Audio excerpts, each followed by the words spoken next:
Access knowledge. आज का lecture हमारा जो है वो डाइजेस्टिव सिस्टम का चौथा लेक्चर है, जिसके अंदर हम डिस्कस करेंगे digestive glands.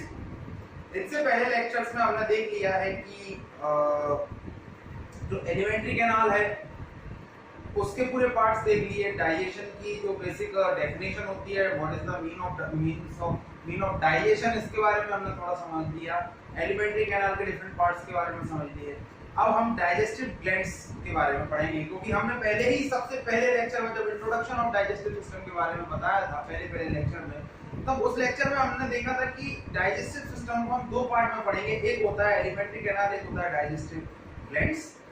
Alimentary canal is a path, एक तरह का पाथ होता है जो कि फूड के लिए पाथ होता है। और डाइजेस्टिव ग्लैंड्स एक ऐसे ऑर्गन्स होते हैं जो कि कुछ केमिकल्स या फिर एंजाइम्स, जूसेस सीक्रेट करते हैं, जिनसे केमिकल जो है निकलता है, जिनसे क्या होता है, जो फूड को डाइजेस्ट कराने के लिए रिस्पॉन्सिबल होते हैं, हेल्पफुल होते हैं फूड को डाइजेस्ट कराने। तो आज का हमारा जो टॉपिक है वो है digestive glands.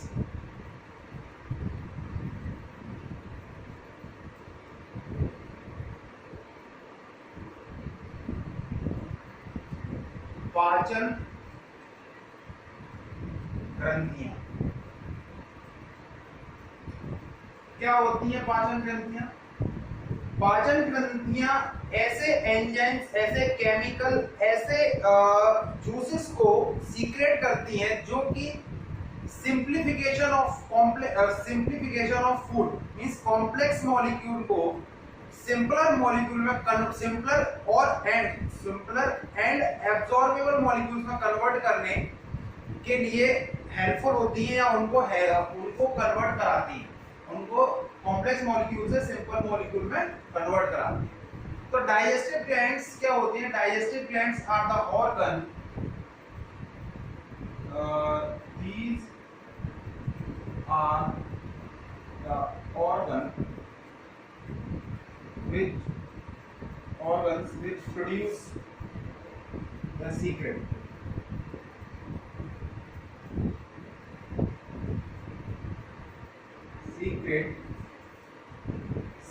some chemical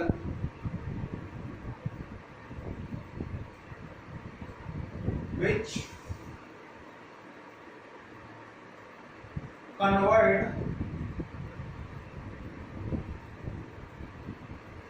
complex food molecule into simpler and absorbable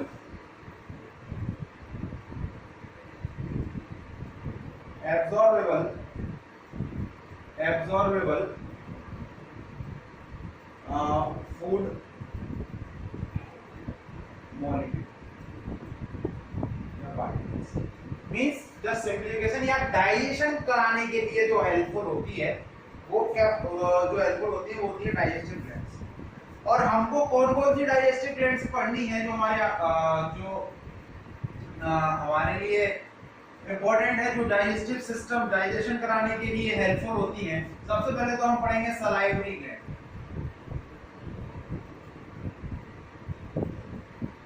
इनको हिंदी में कहा जाता है लारीय ग्रंथि। फिर हम पढ़ेंगे गैस्ट्रिक ग्लैंड,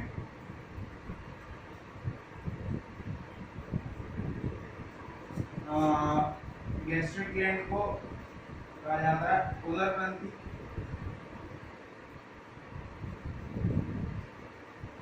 फिर तीसरा है हमारा गैस्ट्रिक ग्लैंड के बाद, आएगा हमारा लिवर, जिसको कहा जाता है यकृत। तो चौथा है हमारा पैनक्रियास, इसको कहा जाता है अग्नाशय। पांचवी जो है वो है हमारी इंटेस्टिनल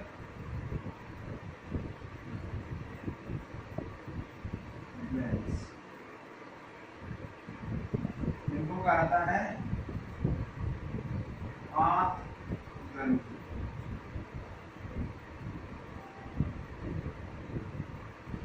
तो ये हमको इन ग्लैंड्स के बारे में पढ़ना है और इन ग्लैंड्स में कौन कौन से एंजाइम्स निकलते हैं, कौन कौन से जूसेस निकलते हैं और जिससे हमारे जो और इन ग्लैंड्स के नाम, इसके अंदर भी कई प्रकार के ग्लैंड्स होते हैं, उनके नाम क्या होते हैं, कौन कौन से जूसेस या एंजाइम्स निकलते हैं और वो किस चीज का, किस न्यूट्रिएंट का पाचन या डाइजेशन कराते हैं। तो सबसे पहला जो हमारा है, सबसे पहली ग्लैंड जो है वो है हमारी सलाइवरी ग्लैंड।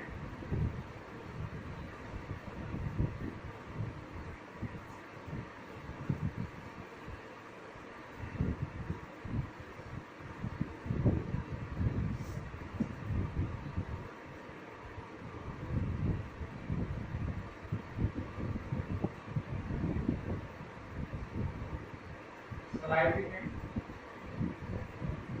या इसको कहा जाता है लारी।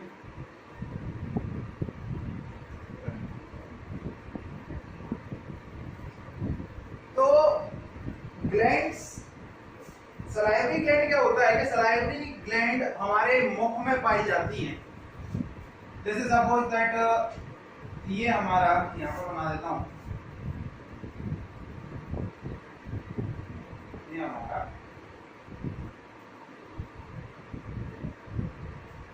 माउथ, इसके अंदर अगर ये हमारे कान होंगे, कान की तरफ एक ग्लैंड होगी, एक हमारी जीभ जो है ये इधर आपकी जो टंग होगी, टंग के नीचे होगी, और एक आपकी लोअर जो में, एक लोअर जो में होगी और एक अपर जो में होगी, एक पेयर लोअर जो में होगा, एक अपर जो में होगा। तो आप ये कह सकते हैं कि सलाइवरी ग्लैंड हमारे माउथ में पाई जाती है, जो कि माउथ में प्रोड्यूस करती है, सलाइवा का सीक्रेशन करती है, और वो सलाइवा फूड के साथ मिलता है और उसका डाइजेशन स्टार्ट हो जाता है, जो कि हम पहले देख चुके हैं कि डाइजेशन का स्टार्ट हमारे माउथ कैविटी या बक्कल कैविटी से ही स्टार्ट हो जाता है। और वो डाइजेशन कौन कराते हैं, हमको पता है, एंजाइम्स, जो कि कहां से प्रोड्यूस होते हैं, ग्लैंड्स से। और ग्लैंड्स कौन सी, जो मुंह में सलाइवा प्रोड्यूस कर रहे हैं, वो सलाइवरी ग्लैंड्स हैं। तो सलाइवरी ग्लैंड्स कौन कौन सी हैं कि तीन प्रकार की, three pairs of salivary glands पाई जाती हैं। Three pairs of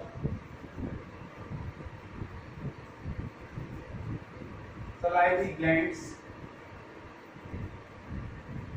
three pairs of salivary glands are present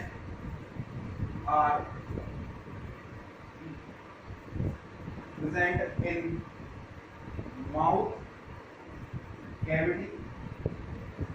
और उनके नाम क्या क्या होते हैं, उनके नाम होते हैं, पहली होती है पैरोटिड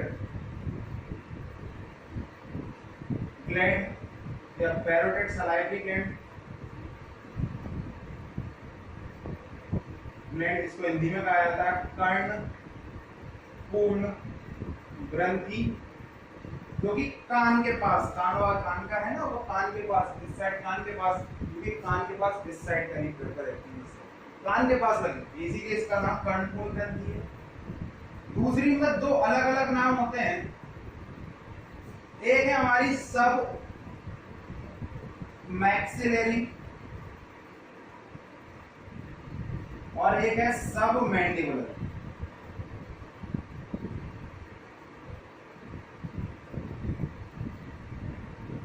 सब मैंडिबुलर, इनको जो सब मैक्सिलरी है वो रहती है अपर जॉ में, अपर जॉ मींस ऊपरी जबड़ा, जबड़े का ऊपरी वाला ऊपरी भाग, और जो नीचे है वो है, जो नीचे वाली है वो लोअर जबड़े का निचला भाग। इनको हिंदी में कहा जाता है कंबाइंडली अपोहन ग्रंथि।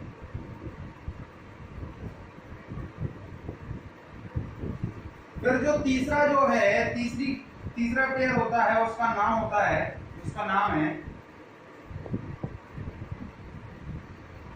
Parotid, submaxillary, submandibular, submaxillary, submandibular, हाँ, sublingual.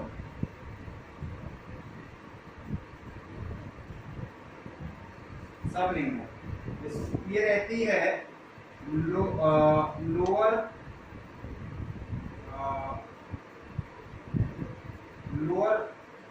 Part of tongue.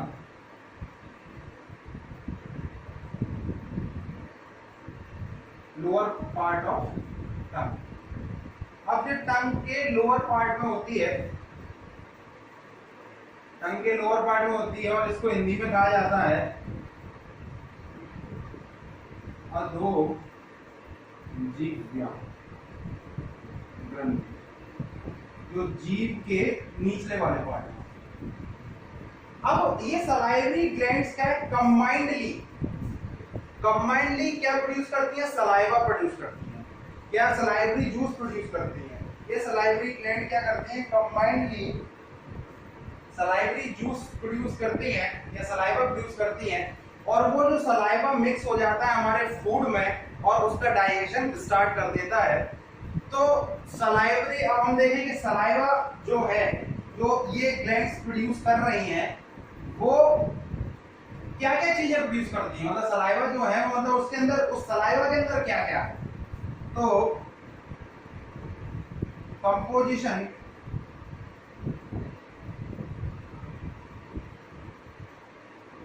Of saliva, saliva का कंपोजिशन क्या है।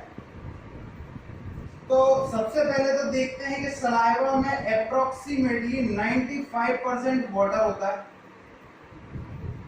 95% तो वाटर ही सलाइवा। फिर हम बात करें दूसरा, कि सलाइवा में कुछ मात्रा में थायोसाइनाइड, कुछ मात्रा में थायोसाइनेट आयंस होते हैं, जो कि एंटी माइक्रोबियल होते हैं।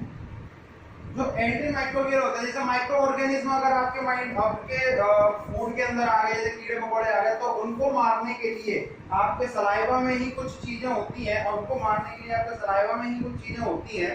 कोई भी चीजें सलाइवा में ही कुछ चीजें होती हैं, जैसे उनमें सलाइवा में थायोसाइनेट आयन होते हैं, जो कि एंटी माइक्रोबियल होते हैं। इसका मतलब कुछ चीज खाने में गलत आ जाए या फिर कुछ कीड़े मकोड़े आए, तो उसको वहीं की वहीं डिस्ट्रॉय कर देंगे, और जो कि आपकी बॉडी को हार्म नहीं पहुंचा सकते। फिर बात करें कि इसके अंदर सलाइवरी एमाइलेज एंजाइम होता है। इसके अंदर सलाइवरी एमाइलेज एंजाइम होता है, जिसका दूसरा नाम टाइनिन भी है। इसमें पी साइलेंट रहता है, जो कि क्या करता है, हमारे माउथ में कार्बोहाइड्रेट का पाचन करना स्टार्ट कर देता है। जो हमने फूड में कार्बोहाइड्रेट लिया है, उसका पाचन करना स्टार्ट कर देता है, और वो जो पाचन होता है, लगभग जितना भी हम कार्बोहाइड्रेट खा रहे हैं, उसका 30% 30% कार्बोहाइड्रेट 30% कार्बोहाइड्रेट का डाइजेशन वो बक्कल कैविटी में ही कर देता है। 30% carbohydrate is digested in buccal cavity. ठीक है, 30% इसको कर देता है, कार्बोहाइड्रेट को आपकी बक्कल कैविटी के अंदर ही डाइजेस्ट कर देता है। फिर हमारा जो अगला पार्ट है, अगली चीज जो आपकी सलाइवा में होती है, वो होती है लाइसोजाइम। लाइसोजाइम होता है जो कि एक एंटी बैक्टीरियल होता है, एंटी बैक्टीरियल एजेंट होता है।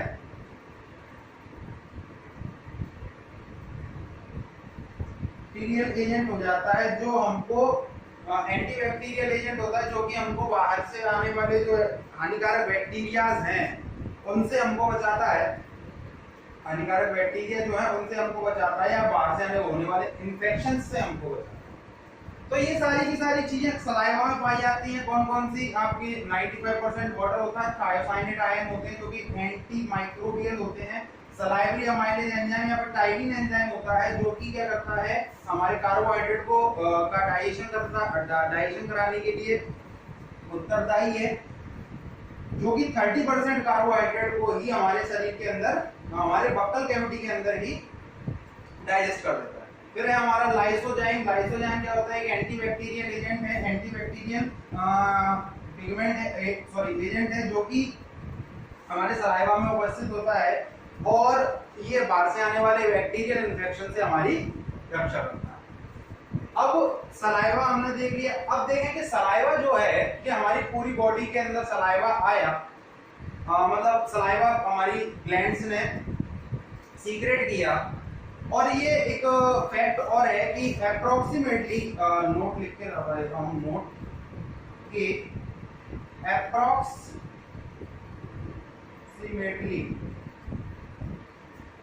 1.5 लीटर सलाइवा is secreted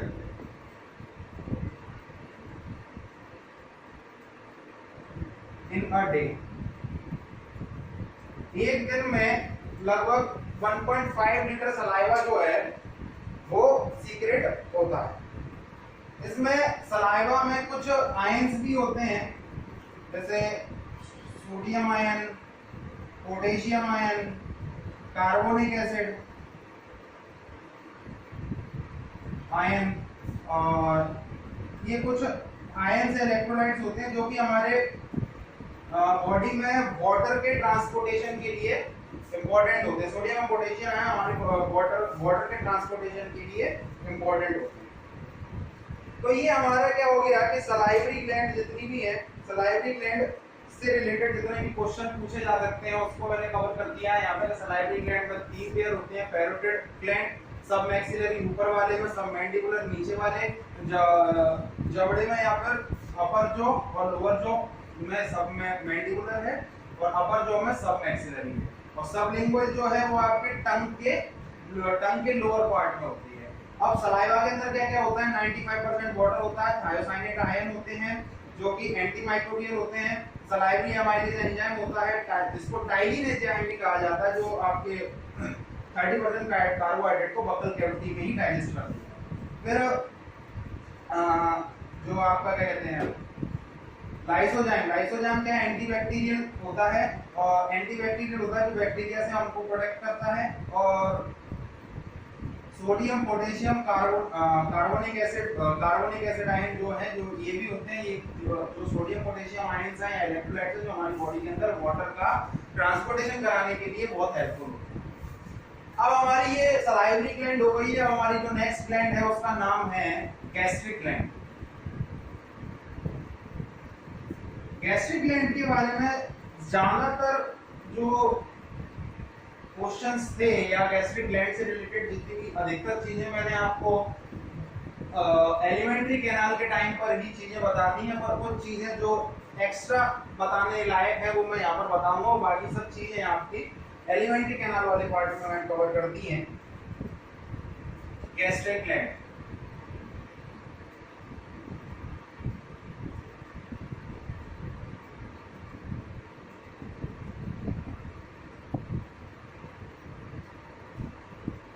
अब गैस्ट्रिक ग्लैंड जो है, गैस्ट्रिक ग्लैंड में मैंने देखा कि जैसे हमारा फूड बक्कल कैविटी से ईसोफेगस में सिर में जाता है, ईसोफेगस में कोई भी क्या कहते हैं डाइजेशन नहीं होता, फिर ये जो फूड है वो हमारे स्टमक में जाता है।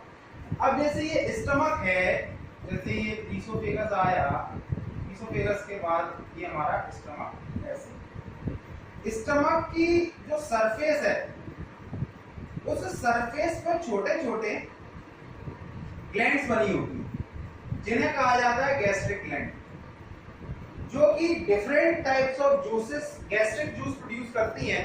उस गैस्ट्रिक जूस में बहुत सी चीजें होती हैं, HCl भी होता है, कुछ एंजाइम्स भी होते हैं, HCl भी होता है, म्यूकस भी होता है, जो कि हमारी बॉडी, हमारे जो फूड को डाइजेस्ट कराने के लिए, जो हमारे फूड को डाइजेस्ट कराने के लिए अलग अलग प्रकार के हमारे फूड को डाइजेस्ट कराने के लिए अलग अलग प्रकार के एंजाइम्स को जनरेट करती हैं, जो कि हमारे फूड को इजीली डाइजेस्ट कराता है स्टमक के अंदर। तो मैंने बताया कि गैस्ट्रिक ग्लैंड क्या है। गैस्ट्रिक जूस इट प्रोड्यूस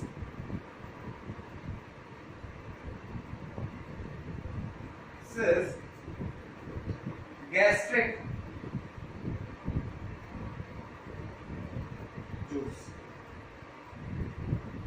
मैंने ये भी बताया था गैस्ट्रिक जूस, और गैस्ट्रिक जूस में क्या क्या चीजें होती है, म्यूका, HCl, प्रोएंजाइम, कुछ एंजाइम भी है।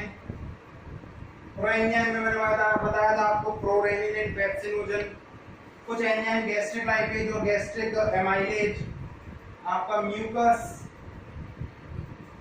ये सारी की सारी चीजें हमारी गैस्ट्रिक ग्लैंड जनरेट करती हैं।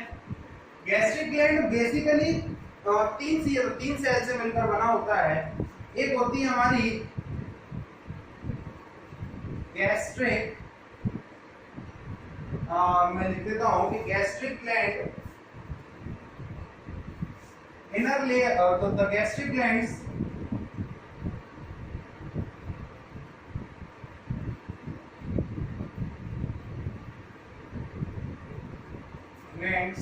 are made up of three types of cell. First is gastric neck cell. Second is peptic. Second is peptic और chief cell, and third is peptic और चीफ सेल, और थर्ड इज पेरिएटल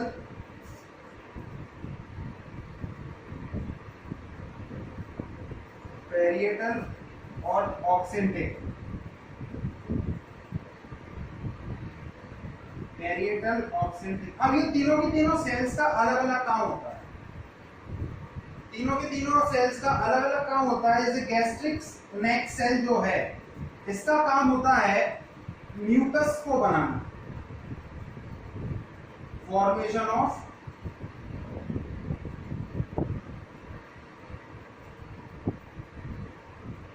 म्यूकस।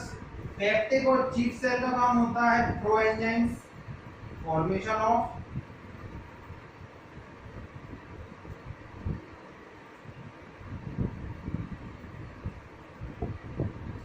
और जो parietal और ऑक्सिंटिक cell हैं, इनका काम होता है formation of HCl, formation of HCl and intrinsic factor.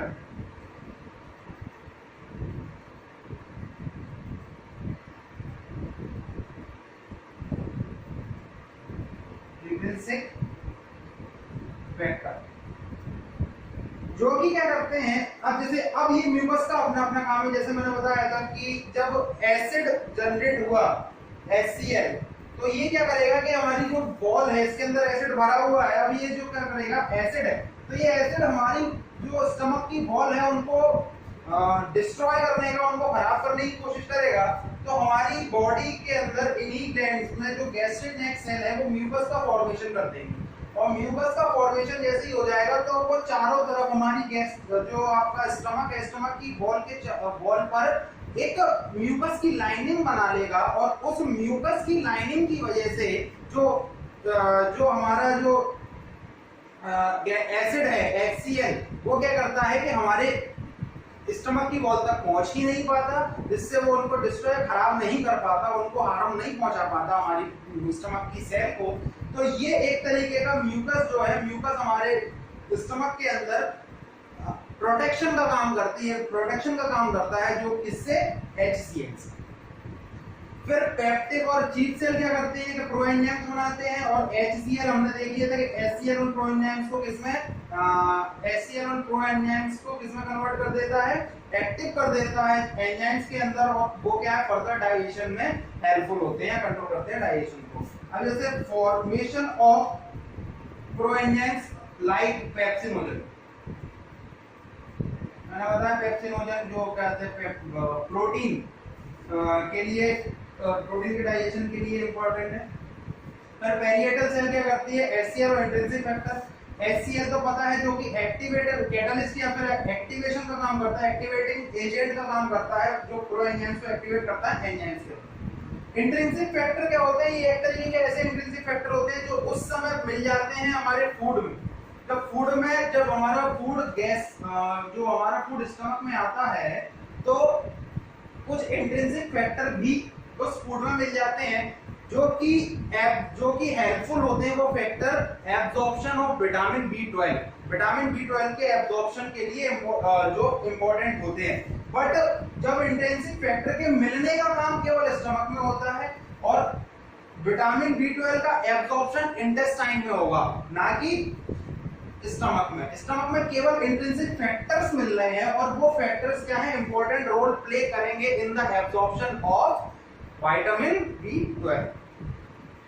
तो यहां पर मैंने देख लिया, और एक चीज और बोल देता हूं, एक नोट के तौर पर लिख देता हूं कि अब कितना गैस्ट्रिक जूस जनरेट करना है, क्वांटिटी कितना गैस्ट्रिक जूस एक दिन में जनरेट होता है, अप्रोक्सीमेटली क्वांटिटी की बात करें,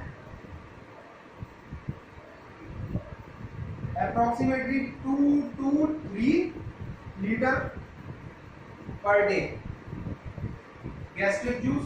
और पहला, और दूसरी चीज क्या है कि गैस्ट्रिक जो ग्लैंड्स होती हैं, अब कितना और कब रिलीज करना है, इसका कंट्रोल हमारे माइंड से होता है। और ये चीज कंट्रोल करने के लिए एक हार्मोन जनरेट होता है जो कि गैस्ट्रिक जूस को सीक्रेट कराने के लिए इंपॉर्टेंट होता है। वो हार्मोन है गैस्ट्रिन।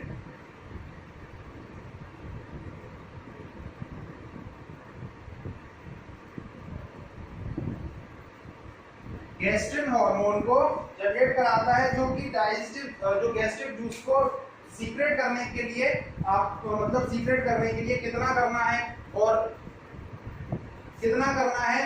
कितनी मात्रा में करना है, और कब तक करना है, ये पूरा का पूरा जो कंट्रोलिंग फंक्शन है वो गैस्ट्रिन हार्मोन करता है। जो हार्मोन का मीन्स यही होता है कि हमारी पूरी बॉडी को कंट्रोल करना, मतलब हमारे ये हार्मोन्स ऐसे केमिकल्स होते हैं जो कि हमारी बॉडी के अलग अलग ऑर्गन के अलग अलग फंक्शंस को कंट्रोल करता है। तो कंट्रोलिंग करने का काम होता है हार्मोन का, और जो गैस्ट्रिक जूस के सीक्रेशन को कंट्रोल करता है वो हार्मोन जो करता है उसका नाम है गैस्ट्रिक। तो यहाँ पर हमारा गैस्ट्रिक ग्लैंड भी समाप्त होता है। अब हमारा नेक्स्ट है लिवर, और जो कि सबसे ज्यादा इम्पोर्टेंट कहेंगे कि इम्पोर्टेंट इसीलिए कहेंगे क्योंकि उससे बहुत ज्यादा क्वेश्चन हमारे एग्जाम्स में पूछे जाते हैं।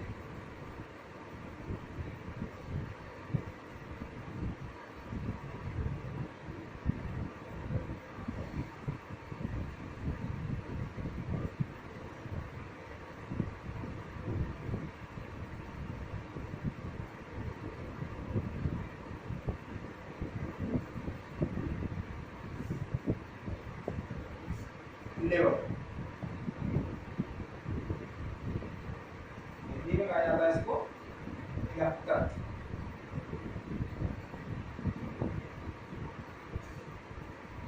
लिवर हमारे बॉडी के अंदर बहुत इंपॉर्टेंट रोल प्ले करता है। अगर स्टडी ऑफ लिवर की मैं बात करूं तो स्टडी ऑफ लिवर कहा जाता है hepatology.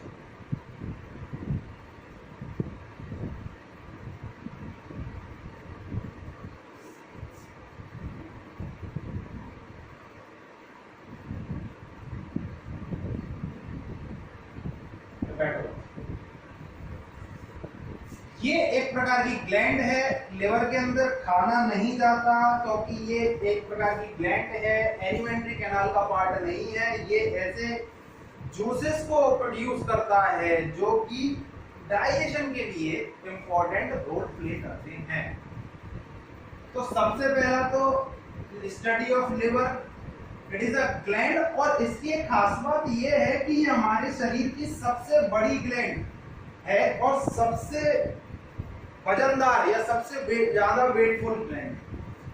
So it is the largest and largest gland of human body। Weight की बात करें तो इसका वेट जो है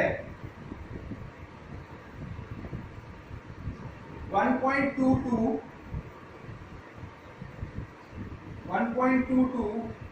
1.5, वेट जो है 1.2 to 1.5 kilogram, 1.2 to 1.5 kilogram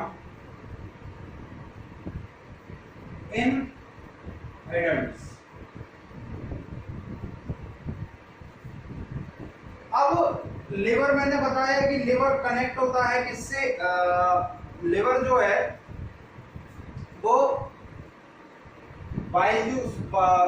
liver connect होता है किससे, हमारे स्टमक से, sorry duodenum part of small intestine. अब मैं बताता हूं कि लिवर में इट हैज 2 लोब्स। लोब्स मतलब 2 पार्ट्स, 2 पार्ट में डिवाइडेड है। It have 2 lobes. कैसे? जैसे देखिए, मैंने आपका लिवर ऐसे बनाया था,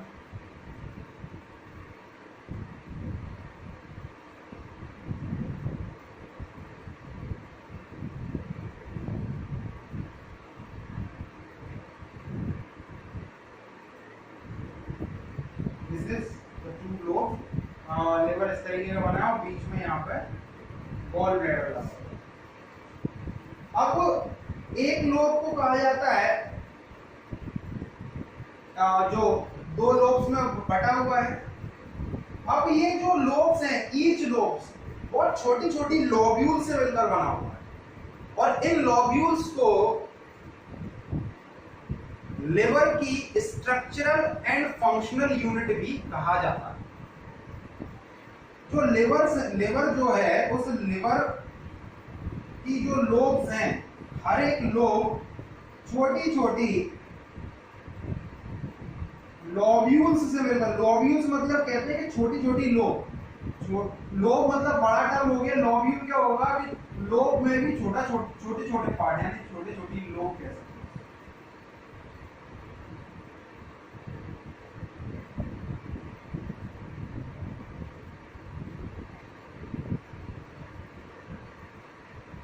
और ये जो छोटे छोटे पार्ट हैं, इनको लोब्यूल कहा जाता है।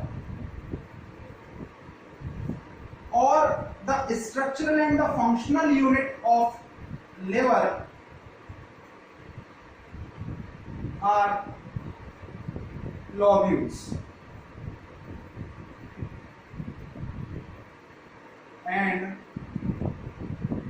Functional unit of liver. संरचनात्मक और क्रियात्मक इकाई, यकृत की संरचनात्मक और क्रियात्मक इकाई को कहा जाता है लोब्यूल। और इन लोब्यूल में ही हेपेटोसाइट्स होती है, या फिर हेपेटोसाइट्स यानी हेपेटिक कोशिका या यकृत की कोशिका।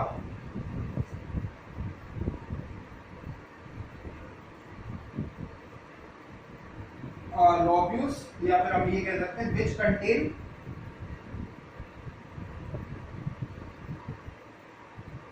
कंटेन्स हेपेटोसाइट, क्योंकि हेपेटोसाइट्स इसके अंदर हेपेटोसाइट। अब ये जो लोब्यूल्स हैं, ये जो लोब्यूल्स हैं, ये लोब्यूल्स कवर होती हैं एक प्रोटेक्टिव लेयर से, और इस प्रोटेक्टिव लेयर को कहा जाता है Glisson sheath. Each lobule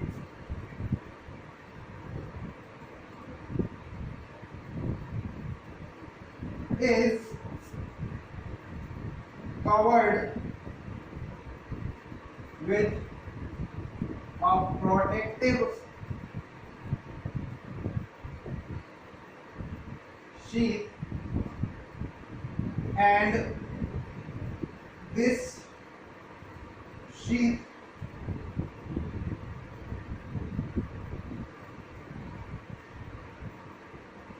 is known as Gleason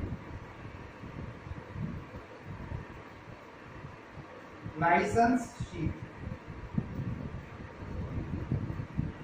This protective layer is known as Gleason sheath. इसको Gleason sheath भी कहा जाता है। बहुत इंपॉर्टेंट क्वेश्चन है कि हर एक लॉब्यूल एक प्रोटेक्टिव लेयर से कवर होता है और उस प्रोटेक्टिव लेयर को कहा जाता है ग्लाइसन शीट। ये मैं ब्लू कलर से जो बना रहा हूँ, ये ब्लू कलर से बनी हुई है, ये लॉब्यूल्स के ऊपर कह सकते हैं हम छोटी सी लेयर है, और उस लेयर को कहा जाता है ग्लाइसन शीट। अब जो लिवर है, लिवर कई प्रकार के काम करता है।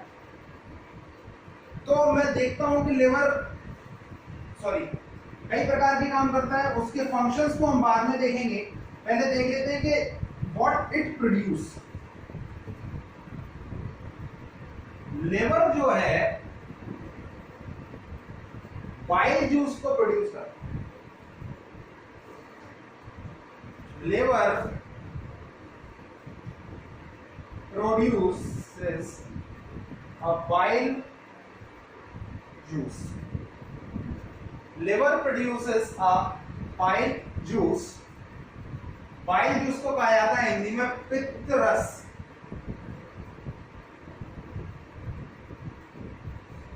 अब बाइल जूस की अपनी खुद की काफी प्रॉपर्टीज हैं, और वो प्रॉपर्टीज काफी एग्जाम्स में, मतलब बहुत ज्यादा एग्जाम्स में पूछी जाती है। तो बाइल जूस को अलग से लिख लेते हैं, बाइल जूस की प्रॉपर्टीज को।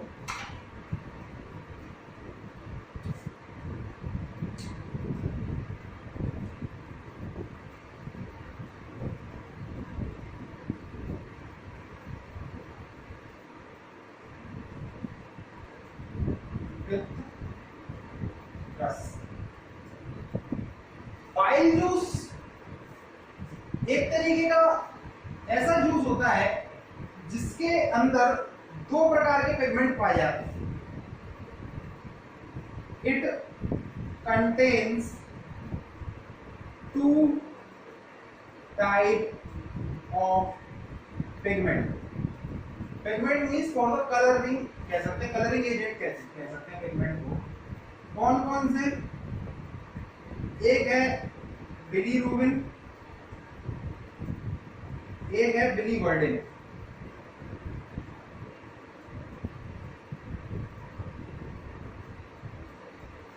बिलीरुबिन का जो कलर होता है वो होता है येलो, और बिलीवर्डिन का कलर होता है ग्रीन। बिलीरुबिन का जो कलर होता है वो होता है येलो, बिलीवर्डिन का कलर होता है ग्रीन। येलो मतलब हमारी बॉडी के अंदर कहीं भी येलो कलर जो होगा वो बिलीवर्डिन पिगमेंट की वजह से होता है, सॉरी बिलीरुबिन पिगमेंट की वजह से होता है। जैसे जैसे कभी जॉन्डिस को हम कहते हैं कि पीलिया हो गया, तो पीलिया में हमारा जो बिलीरुबिन है वो बढ़ जाता है हमारी बॉडी में। और ग्रीन कलर आपने देखा होगा कि जब भी हम वॉमिट करते हैं या कुछ भी चीजें करते हैं तो अधिकतर आपने देखा होगा कि वो थोड़ा ग्रीनिश वॉमिट निकलती है, और वो वॉमिट में आपका ग्रीनिश निकलती है due to the biliverdin pigment.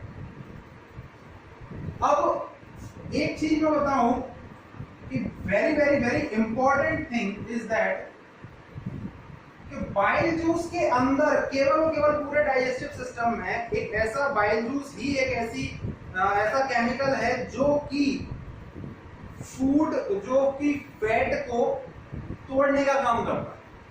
Means fat की बड़ी बड़ी बूंदों को छोटी छोटी बूंदों में कन्वर्ट करने का काम करता है, और इस प्रक्रिया को कहा जाता है पाइसीकरण, और इंग्लिश में कहा जाता है emulsification.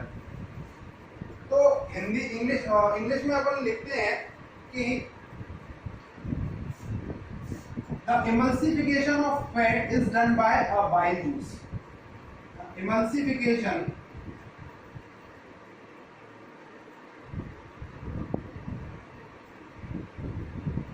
of fat is done by bile juice. अब इमल्सिफिकेशन को का मतलब लिख देता हूं, उसको हिंदी में कहते हैं पाइसीकरण, और इसका मतलब क्या होता है? बड़ी बड़ी वसा की बूंदों को छोटी छोटी बूंदों में तोड़ने की प्रक्रिया कहलाती है इमल्सिफिकेशन या पाइसीकरण। बाइल जूस के अंदर एक भी एंजाइम नहीं होता। Bile juice doesn't have any enzyme, कोई भी, नो एंजाइम्स की बात करें, नो एंजाइम। अब मैं बात करूं किसका, कि बाइल जूस का जो पीएच वैल्यू है, pH value of bile juice in liver 8.6, pH value of bile juice is in liver is approximately in liver।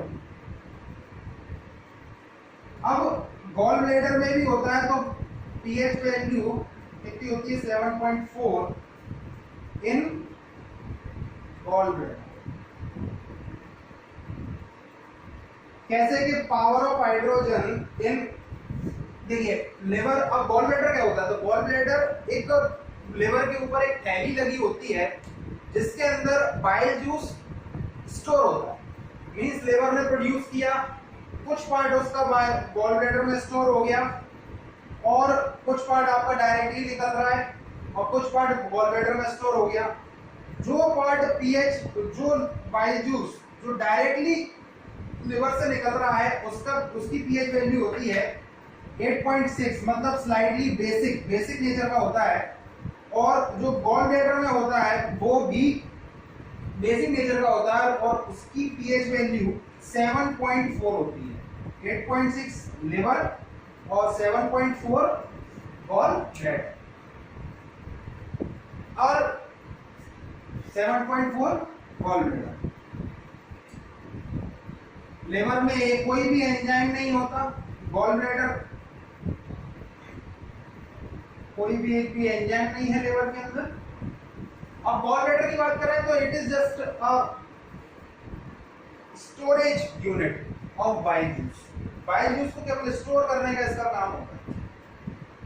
अब देखते हैं फंक्शन ऑफ लिवर।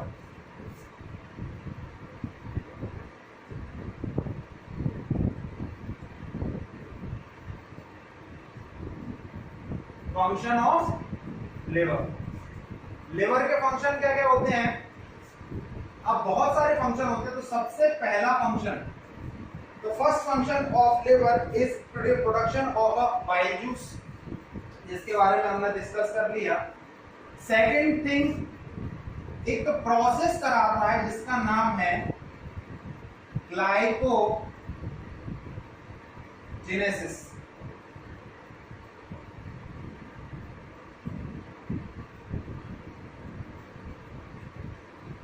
ग्लाइकोजेनेसिस,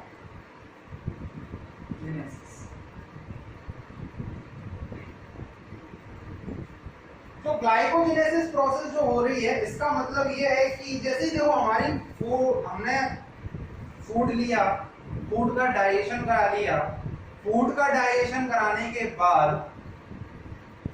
ये जो फूड है वो हमारी पूरी बॉडी के अंदर ट्रांसपोर्ट हो गया, एब्जॉर्ब कर लिया गया, बॉडी में ट्रांसपोर्ट भी हो गया by the blood and lymph vessels. अब जो ट्रांसपोर्ट हुआ है तो हर एक जगह पे फूड स्टोर होगा, मींस फूड नहीं, ग्लूकोज स्टोर होगा, या फिर आप अल्टीमेटली ग्लूकोज में कन्वर्ट हुआ, एनर्जी मॉलिक्यूल्स में कन्वर्ट हुआ। वो ग्लूकोज क्या है, ग्लूकोज हमारे पूरे अलग अलग बॉडी में स्टोर हो गया। अब जब जितनी हमको एनर्जी की रिक्वायरमेंट है उतने ग्लूकोज का हमने यूज कर लिया। जब एक्स्ट्रा ग्लूकोज हमारी बॉडी के अंदर है जिसका हमें यूज नहीं है, हम फर्दर भविष्य में कभी उसका यूज करेंगे, तो उस ग्लूकोज को लिवर क्या करता है, ग्लाइकोजन में कन्वर्ट कर देता है। Means glucose is converted into the glycogen, और उस ग्लाइकोजन को रिजर्व फूड कहा जाता है। मींस ग्लाइको, और ये जो प्रोसेस है जो लिवर करा रहा है ग्लूकोज को ग्लाइकोजन में कन्वर्ट कराने की, इसको ग्लाइकोजेनेसिस प्रोसेस कहते हैं। और ये प्रोसेस कराने के लिए एक हार्मोन जो है वो इंपॉर्टेंट हार्मोन है, एक हार्मोन इंपॉर्टेंट हार्मोन काम करता है जो कि पैनक्रियास से निकलता है, जिसका नाम है इंसुलिन। इंसुलिन हार्मोन की उपस्थिति में लिवर ग्लूकोज को ग्लाइकोजन में कन्वर्ट कर देता है, और इस प्रोसेस को कहा जाता है glycogenesis. Glycogenesis means glucose is converted into the glycogen, इसको कहा जाता है रिजर्व, इसको कहा जाता है रिजर्व फूड। सबसे ज्यादा हमारी बॉडी के अंदर रिजर्व फूड अगर स्टोर होता है तो हमारे लिवर में होता है, सेकंड नंबर पे होता है हमारी मसल्स में। जैसे मसल्स में हमारा रिजर्व फूड स्टोर होता है। इंसुलिन हार्मोन के हार्मोन की वजह से उसको ग्लाइकोजन में कन्वर्ट। एक इसके विपरीत परीक्षा, एक विपरीत प्रोसेस है ग्लाइकोजिनोसिस। ग्लाइकोजेनेसिस ये देख लिया, नहीं glycogenolysis. Glycogenesis though is a process that converts the glucose into a glycogen with the help of the insulin hormone, which is secreted by pancreas.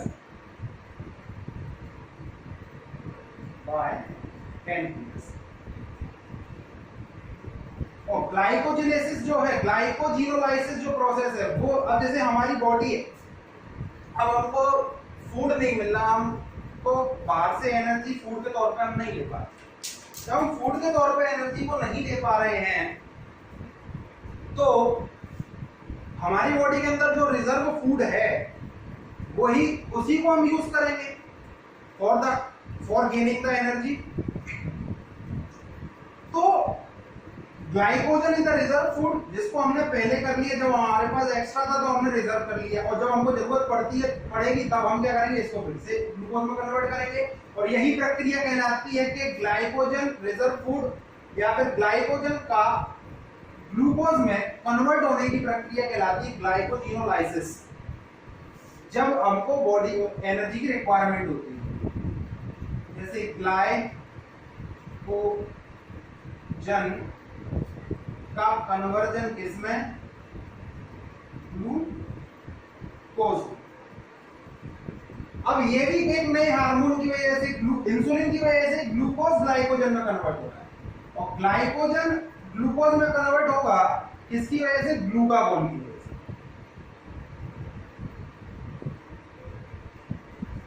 Hormone जो है, और ये हार्मोन भी किससे सीक्रेट होता है, पैनक्रियास। ये हार्मोन भी पैनक्रियास। तीसरा इसका जो काम है वो है डीएमिनेशन।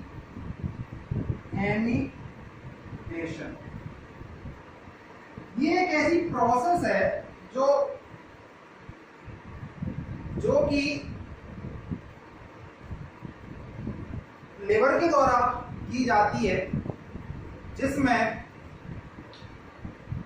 अमोनिया के फॉर्मेशन के दौरान जो अमीनो एसिड में जो अमीनो ग्रुप है वो अलग हो जाएगा, अमोनिया का फॉर्मेशन होगा। जब अमोनिया का फॉर्मेशन होगा तो अमोनिया हमारी बॉडी के लिए बहुत ज्यादा टॉक्सिक, बहुत ही ज्यादा जहरीली होती है। तो लिवर ही उसको अमोनिया को यूरिया में भी कन्वर्ट करेगा। तो it is the process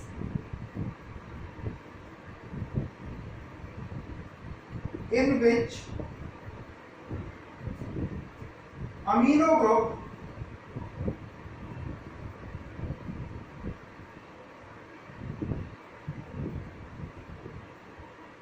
is removed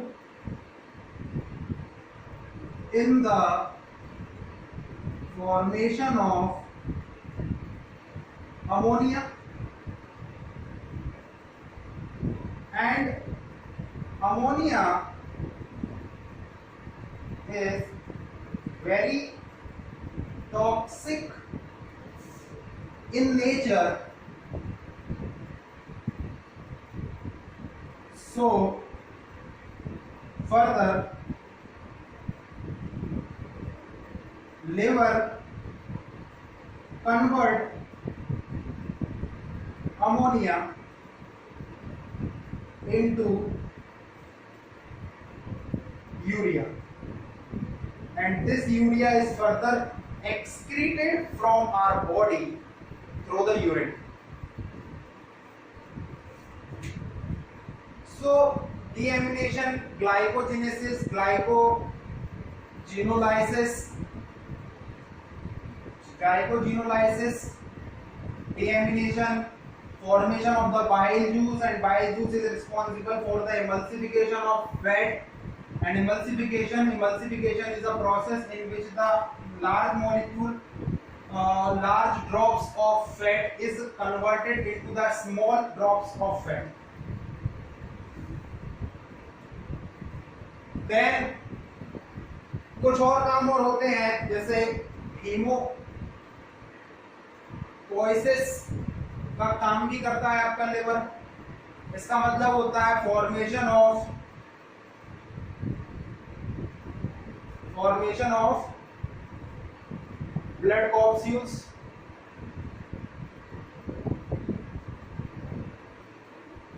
haemopoiesis का भी काम करता है सिंथेसिस ऑफ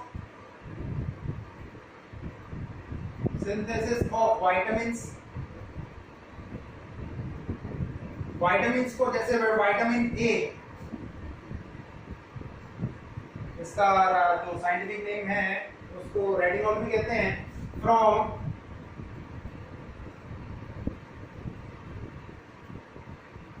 बीटा कैरोटीन। ये काम भी करता है। और हाँ, एक कुछ नोट लिख के आप लिख लीजिए, जब बच्चा, जैसे इन्फेंट, जब बच्चा 2 मंथ का होता है, 2 मंथ का मतलब जब बच्चा पैदा होने से 2 मंथ का होता है या फिर 8 वीक, तो उसके अंदर आरबीसी का फॉर्मेशन या ब्लड का फॉर्मेशन या आरबीसी का formation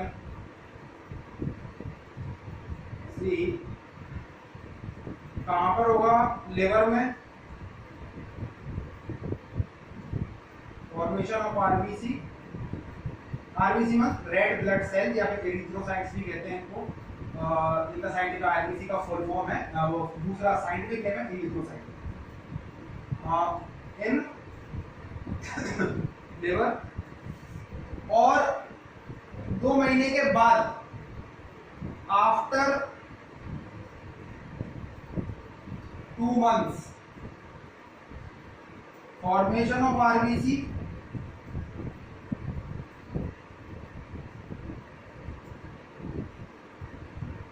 red bone marrow,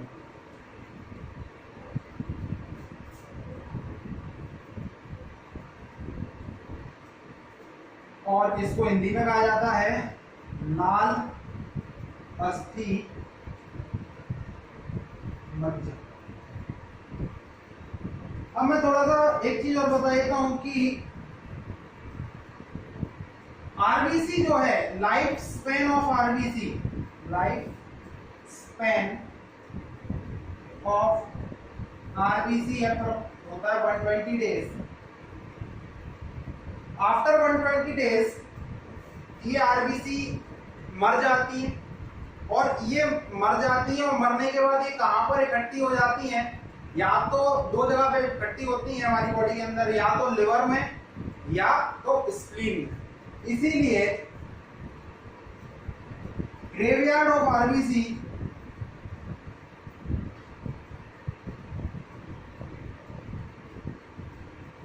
BC liver और लिवर या एंड स्प्लीन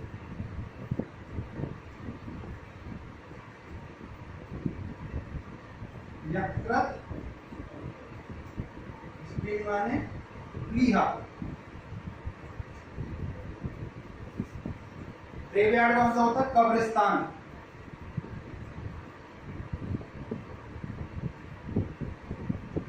तो यहां पर हमने कंप्लीट कर दिया कि इसको लिवर को। अब हमारी नेक्स्ट ग्लैंड है, नेक्स्ट ग्लैंड है हमारी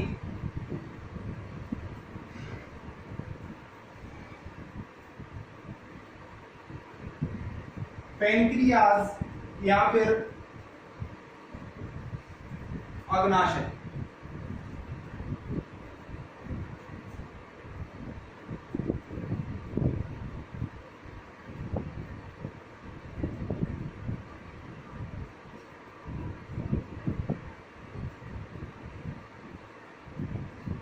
बहुत ज्यादा इंपॉर्टेंट है, जैसे लिवर है वैसे पेनक्रियाज भी है। देखिए पेनक्रियाज, देखिए सबसे पहले तो ग्लैंड्स के बारे में मैं थोड़ी आपको जानकारी देता हूं कि ग्लैंड्स कुछ प्रकार के हार्मोन्स या कुछ प्रकार के केमिकल्स को सीक्रेट करती हैं जो कि हमारी लाइफ प्रोसेस के लिए बहुत इंपॉर्टेंट होते हैं। ग्लैंड्स मेनली दो पार्ट में डिवाइड होती हैं। दो तरीके की ग्लैंड्स पाई जाती है, एक पाई जाती है एक्सोक्राइन और एक पाई जाती है एंडोक्राइन।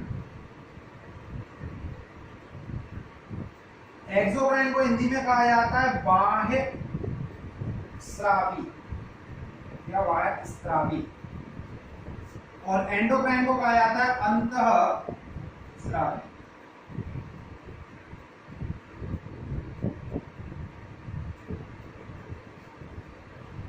अभी इनमें अंतर आप समझिए कि एक्सोक्राइन ग्लैंड juices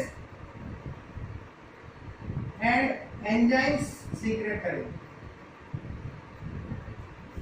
एंड जो एंडोक्राइन है वो हॉर्मोन्स सीक्रेट करेंगे। जितनी भी डाइजेस्टिव ग्लैंड्स हैं उनमें हमारी रिक्वायरमेंट जूसेस और एंजाइम्स की है, तो अधिकतर सारी की सारी हमने जो पढ़ी वो सारी की सारी एक्सोक्राइन ग्लैंड्स के बारे में पढ़ा। केवल एक अकेली ऐसी ग्लैंड है जिसका नाम है पेनक्रियाज, जो कि कंपाउंड ग्लैंड, कंपाउंड या फिर मिक्स्ड ग्लैंड है।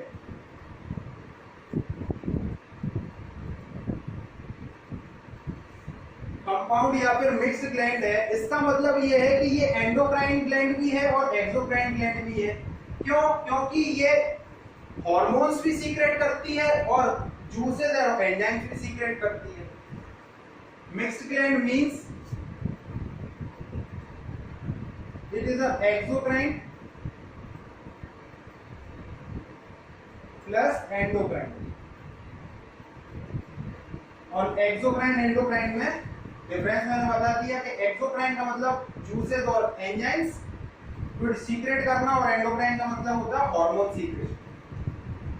अब पेनक्रियाज क्या है कि एक पिंक कलर का एक पत्तेनुमा संरचना होती है, लगभग पत्तेनुमा संरचना होती है।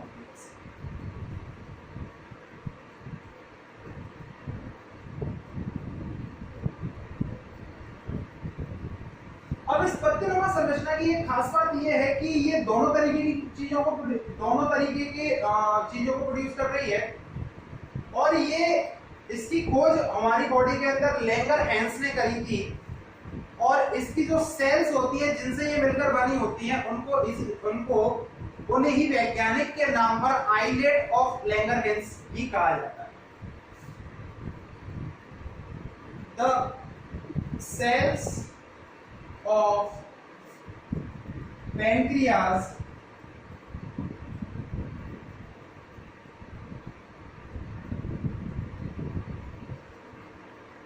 are known as islets of Langerhans.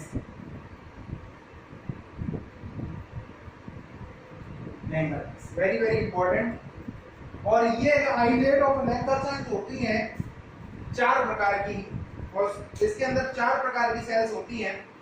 वो 4 प्रकार की सेल्स हैं अल्फा सेल,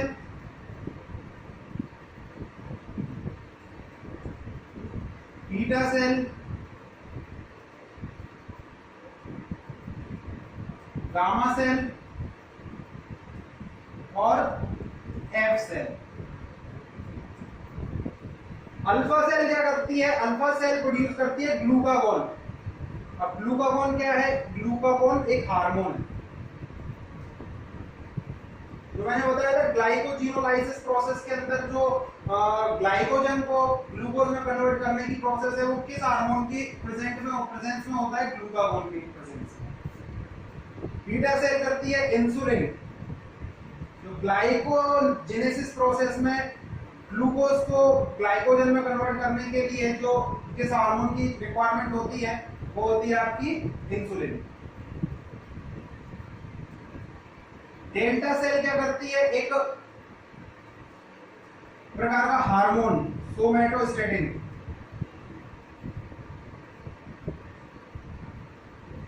ये इस हार्मोन के बारे में हम पढ़ेंगे कब? जब हम एंडोक्राइन सिस्टम पढ़ेंगे, क्योंकि हार्मोन वगैरह के बारे में हम एंडोक्राइन सिस्टम में पढ़ेंगे, तब उस समय हम देखेंगे सोमैटो। अभी के लिए लिख लो, it is just a growth hormone.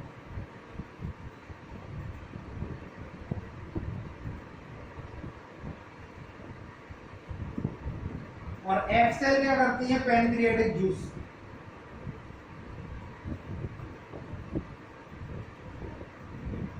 Juice को प्रोड्यूस करती है जिसके अंदर एंजाइम्स होती हैं, और वो एंजाइम्स which contains एंजाइम्स। कौन कौन से एंजाइम? लाइक ट्रिप्सिन, लाइपेज और एमाइलेज। अब ये सारी की सारी चीजें क्या है? जो पैंक्रियाज और लिवर से आया बाइल जूस, पैंक्रियास से आया पैंक्रियाटिक जूस, मिले किसमें? ड्यूडेनम वाले पार्ट में। अब ड्यूडेनम वाले पार्ट किसका? और ड्यूडेनम किसका पार्ट है? स्मॉल इंटेस्टाइन का।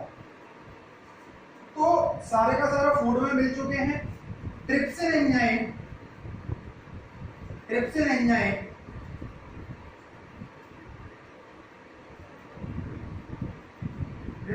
क्या करता है? जो 50% प्रोटीन बची हुई है उसका डाइजेशन करता है, और प्रोटीन। लाइपेज क्या करता है? बचे हुए फैट का डाइजेशन करता है, फैट। और एमाइलेज क्या करता है? और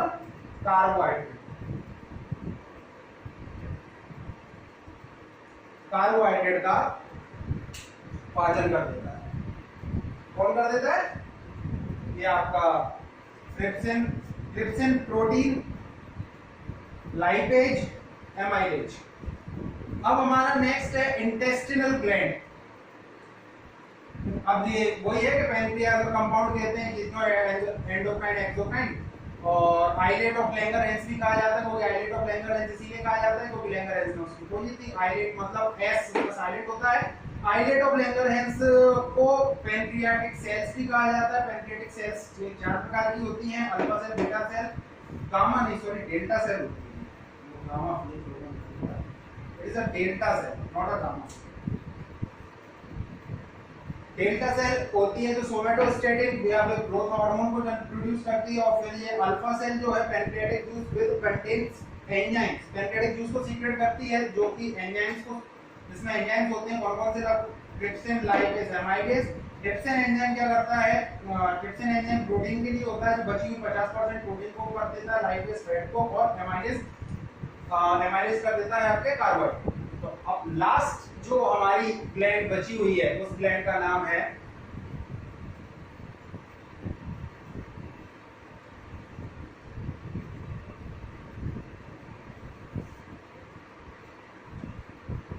इंटेस्टिनल ग्लैंड।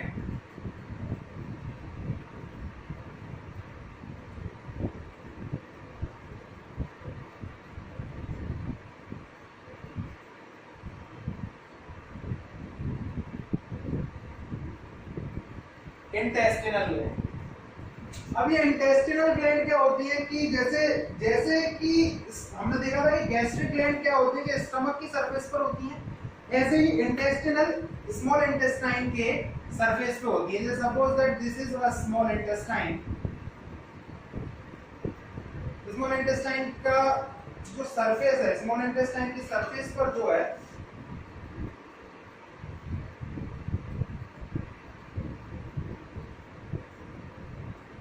ये ग्लैंड्स होती हैं, इनको कहा जाता है इंटेस्टिनल।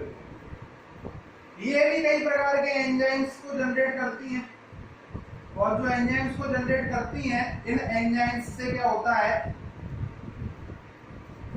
इन एंजाइम्स से इंटेस्टिनल जूस निकलता है, इंटेस्टिनल जो ग्लैंड्स हैं वो कि इंटेस्टिनल जूस को सीक्रेट करती हैं, और उस इंटेस्टिनल जूस में कुछ एंजाइम्स होते हैं, और उस एंजाइम वो एंजाइम हमारे फूड में मिल जाते हैं, और वो एंजाइम्स क्या करते हैं, जैसे ही फूड में मिलेंगे केमिकल प्रोसेस होगी, डाइजेशन प्रोसेस होगा, कन्वर्जन होगा कॉम्प्लेक्स मॉलिक्यूल का सिंपलर मॉलिक्यूल। जो इंटेस्टिनल जूस प्रोड्यूस होता है उसका एक स्पेशल नाम है, उसका नाम है the intestinal gland produces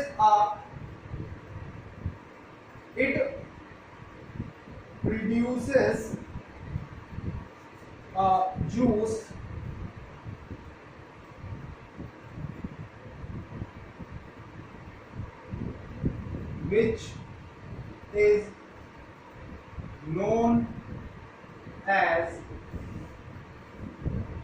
which is known as succus antricus. Very important, English में भी easier, it is succus antricus। succus antricus कहा जाता है intestinal gland, it produces a juice which is known as a succus antricus। इसके अंदर कई प्रकार के एंजाइम होते हैं, जैसे कौन कौन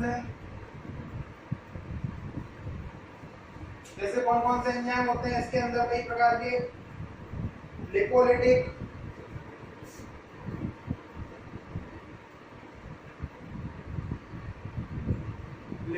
एंजाइम हो गया, एमाइलोलिटिक एंजाइम हो गया,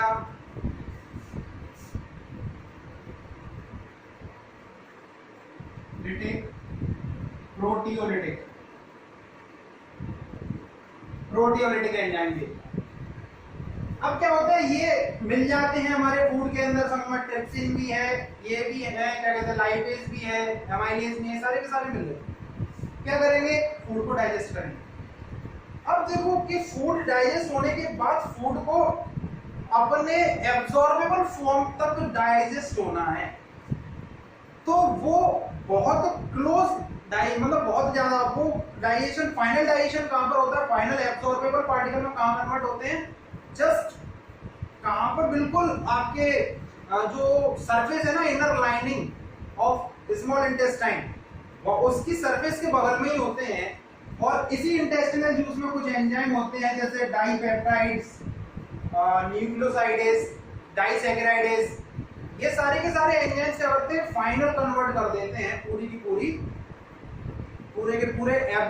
जो कॉम्प्लेक्स फूड है, जो भी है, बचा हुआ पार्ट जो भी बचा हुआ, जो फाइनली डाइजेशन होना है उसको कन्वर्ट कर देते हैं, उसमें कन्वर्ट कर देते हैं और वो इजीली एब्जॉर्ब हो जाता है हमारी बॉडी के अंदर, चारों तरफ एब्जॉर्ब होके चला जाता है, पूरी बॉडी में सर्कुलेट हो जाता है by the villi and microvilli. तो यहाँ पर इंटेस्टिनल ग्लैंड से रिलेटेड चीजें कंप्लीट हो गई। Succus entericus very very important. अब हमारी यहाँ पर डाइजेस्टिव सिस्टम खत्म होता है और सारी की सारी ग्लैंड्स आज हमने डिस्कस कर ली हैं और यहाँ पर हमारी सारा का सारा डाइजेस्टिव सिस्टम खत्म होता है। अब हम आगे स्टार्ट करेंगे किसी और नए टॉपिक से। मिलते हैं नेक्स्ट लेक्चर। Thank you.